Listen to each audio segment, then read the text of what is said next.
Olá, torcedores são paulinos. Sejam bem-vindos ao canal Nação São Paulo. Se inscrevam para nos apoiar e para não perder nenhuma atualização do São Paulo, o maior clube do Brasil. Se inscreveu? Então agora sim, vamos à notícia. Excelente, como sempre, mas agora vamos falar do São Paulo Futebol Clube. São Paulo Futebol Clube de tanta gente maravilhosa. O São Paulo conseguiu elevar o valor do patrocínio com a Superbet para 600 milhões até 2030. 2030, é isso mesmo. Em que patamar está o novo contrato de patrocínio do São Paulo com relação aos demais clubes brasileiros? Vamos ver? Na tela para você, tá aí o milagre acontecendo. Olha aí, Flamengo Pixbet 115 milhões, Corinthians Esportes da Sorte 103 milhões, Palmeiras Sporting Bet 100 milhões, São Paulo Superbet 70 milhões, 80 milhões talvez. Bom, aí você tem a relação Vasco, Galo e tal. Olha, PVC, Rodrigo, eu sempre falo isso e vou repetir. O São Paulo não pode ficar atrás do Palmeiras em patrocínio, em hipótese alguma. Melhorou, mas ainda é ruim, para mim, esse contrato de publicidade do São Paulo. Explique, por gentileza. Olha, primeiro, dando uma informação, vai ser assinado hoje a renovação da Superbet com o São Paulo, a informação que eu tenho. Enfim, às vezes tem umas mudanças de plano, mas a informação que eu tenho é que será assinado hoje essa renovação até 2030. A gente está dando valores aproximados, quem deu primeiro a informação foi o Poder 360, a gente dando crédito aqui. Eles deram um valor ali em torno de 680 milhões para o contrato inteiro e 78 milhões para o contrato desse ano. Eu fui apurar, me disseram, falaram assim, olha, não está errado, mas não é exatamente, tipo assim, é essa ordem de grandeza, mas não é exatamente esse valor. Foi a informação que me deram, umas duas fontes. Então, por isso que eu trabalhei aqui com 70 milhões, a gente está comparando de 2025. Qual foi a lógica desse novo contrato do São Paulo? A lógica é, a Superbet ganha o quê? Ela garante o São Paulo até 2030. No mercado volátil de apostas que fica subindo e descendo e que o São Paulo estava sendo assediado, ela garante um contrato até 2030 com uma multa alta. Então, essa é a vantagem para ela. Para o São Paulo, qual é a vantagem? Ele reajusta um contrato que estava em 52 milhões, já agora para 70 e 80, e com previsão de 140 milhões até 2030. Vai ser um contrato ótimo em 2030 esse valor? A gente não sabe, hoje. O contrato de São Paulo é o mais longo de todos, né? Depois a gente vai mostrar até isso aí. Mas foi uma troca, o contrato estava lá embaixo, o clube ganhou um aumento significativo, joga o seu patamar um pouco mais para cima, vai ter um crescimento, provavelmente ele vai se aproximar mais de Palmeiras e Corinthians nos próximos anos, vai ali chegar a 80, né? Porque o contrato do Corinthians e Palmeiras são de 3 anos, o do Flamengo também. Que tem algum reajuste ali, mas não é... O do São Paulo tem uma escalada maior, né? Do entendimento aqui das informações que eu tenho. Então ele vai se aproximar mais, não vai estar ainda no patamar do Palmeiras nesse ano, né? Faltou botar aí o salário do Oscar, né? Que também conta aí nesse ano, então tem um dinheirinho a mais. Oscar, eu não sei o salário do Oscar, então não vou colocar precisamente, mas certamente é mais de 12 milhões de reais no ano, né? 1 milhão por ano é o mínimo que o Oscar deve estar ganhando no São Paulo. Então você tem que botar mais esses 12 milhões aí, assim como o do Memphis está embutido aí. Então provavelmente vai até uns 90, alguma coisa assim. Não está tão longe do como estava anteriormente. Parece mais o patamar do São Paulo, como você mesmo falou, né, Marcinho? Então tem essa lógica. A Superbet garante o São Paulo por mais tempo, o clube aumenta o seu valor, mas o contrato é muito maior do que os outros, como a gente vai mostrar no próximo quadro. Daí a longevidade, né, a duração dos contratos. Acho que dá mais segurança. Dá mais segurança para o São Paulo, né, PVC? Não, acho que dá mais segurança para o São Paulo, é isso. A vantagem para mim é essa. Também, mas são duas coisas. O Júlio Casares falou, São Paulo falou para o site de futebol do Robson Morelli, que pretende colocar 1.700 milhões de receita extra até 2030. E ele está falando sobre isso que o Rodrigo está mostrando, o contrato de patrocínio que está sendo renovado. E aí tem um gap que, dependendo de resultados esportivos, pode subir também. E está falando sobre o Evangelos Marinakis, que é a venda dos direitos da base, se for efetivada. Mas ele está projetando 1.7 bi até 2030. Por que o São Paulo está falando tanto sobre 2030? Porque 2030 é o ano do centenário, da comemoração do centenário de São Paulo. São Paulo tem 2 datas de fundação, né? 25 de janeiro de 30 e 16 de dezembro de 35. São Paulo convenciona que a sua fundação é 25 de janeiro de 30 e vai comemorar o centenário em 30. Por isso que, apesar de o mandato do Júlio Casares terminar em 2026, toda a projeção de São Paulo é centenário.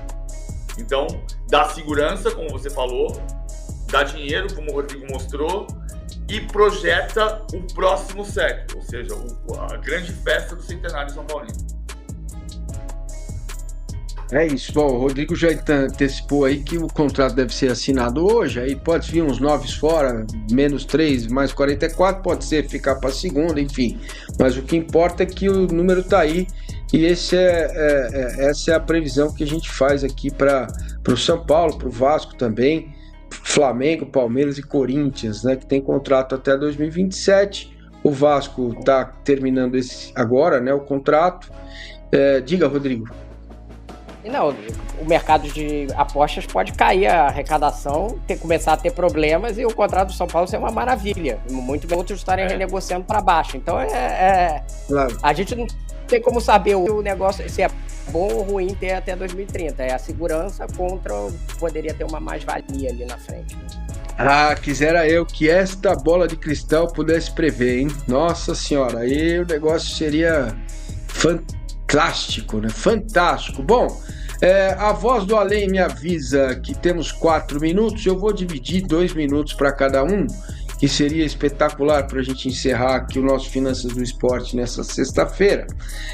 Fazendo uma pergunta, eu acho que simples, e espero que com 2 minutos cada um, vocês consigam responder. Esta crise Conmebol, clubes brasileiros, vai terminar como? PVC? É difícil saber. Sabe que outro dia eu ouvi dentro do Corinthians que até hoje o Corinthians acha que é vítima da briga do Kevin Spada em 2013. Ou seja, até hoje o Corinthians acha que na Conmebol olham de um jeito enviesado pro Corinthians. É claro que não tem prejuízo de arbitragem por causa disso, mas eu acho que tem, às vezes na Conmebol o que pega é a questão de... É muito difícil entender critérios às vezes. Por que alguém pega 4 meses de suspensão e outro pega... por que você dá 100 mil dólares de multa por causa de racismo e dá 150 por causa de sinalizadores?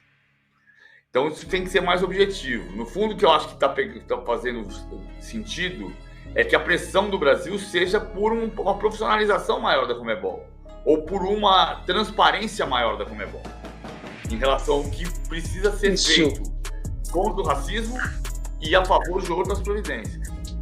Ô Rodrigo, isso aí bateu na FIFA? Como é que tá essa relação Alejandro, FIFA, Conmebol e tal?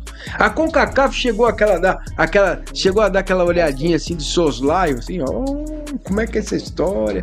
Ou não? Então, a relação do presidente da FIFA, Gianni Infantino, com o Alejandro Domingues é de idas e vindas, né? Eles têm desconfianças entre eles ali, não é? Mas às vezes estão bem, aí às vezes fica meio mal, enfim. O Edinaldo tem uma relação com melhor. Olha, eu acho que a gente ainda não sabe o que vai acontecer. Pode ser que essa crise escale, e eu já ouvi de gente, eu acho que vai escalar, e eu acho que também vai ter a ver com o andamento da Libertadores. Começar, início da Libertadores, e a gente vê, ontem eu vi um meme inacreditável de um torcedor do Olímpia falando que era para fazer um bandeirão de Cheetah e Tarzan. Entendeu? Se aconteceu, mas, é claro, internet, aquelas discussões idiotas, né, que a gente vê na internet, mas se escalar isso dentro do estádio, se você tiver episódios novos de racismo e episódios, de repente, de violência e tal, não sei o quê, a crise pode descambar. E também vai depender muito da relação do Edinaldo com o Alejandro Domingues, que hoje está muito esgarçada. Então, esses 2 fatores a gente vai ter que ver para onde eles vão, porque se eles escalarem, pode ser que se torne um ambiente... Hoje está um ambiente muito difícil entre os dois lados. Eles não estão se falando e não estão se entendendo. Está um ambiente de disputa, não está um ambiente de construção de soluções. O São Paulo Futebol Clube publicou agora, não sei se foi hoje ou ontem... Boa nota do São Paulo, né? Maravilhosa, pedindo punições efetivas, perda de pontos, enfim... Eu acho que isso de fato tem que acabar. Eu estarei no Paraguai para acompanhar esse Cerro Porteño e Palmeiras, porque acho que é um jogo que traz tem muito simbolismo, não é só o jogo de futebol, diante de tudo que aconteceu. E eu ouvi de um amigo meu que mora no Paraguai e tal, dizendo: olha, as pessoas aqui chamam o brasileiro de macaco porque são selvagens. Vocês são selvagens. Mas tudo bem, mas isso precisa ser compreendido, que não é essa a intenção. A intenção é mesmo ofender e causar constrangimento para as pessoas. Muito bem. Rodrigo Matos, muito obrigado, um grande abraço, que você tenha um ótimo fim de semana, pega leve, porque semana que vem tem sexta-feira aqui também, na outra também tem, não é que chega na quinta acaba, tem sexta-feira toda semana, viu? Um abraço. Valeu, Massini, valeu, PVC, valeu pra galera que tava vendo. PVC, um abraço, meu garoto. É isso aí. Finanças do esporte.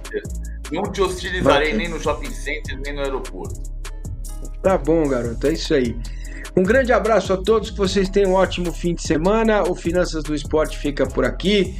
Voltaremos na próxima sexta-feira, no mesmo horário, no mesmo bate-canal e no mesmo bate-horário. Estaremos todos aqui para falar do dinheiro dos outros, que é uma delícia. Muito obrigado, um abraço e até mais. O que você acha dessa notícia? Deixe nos comentários.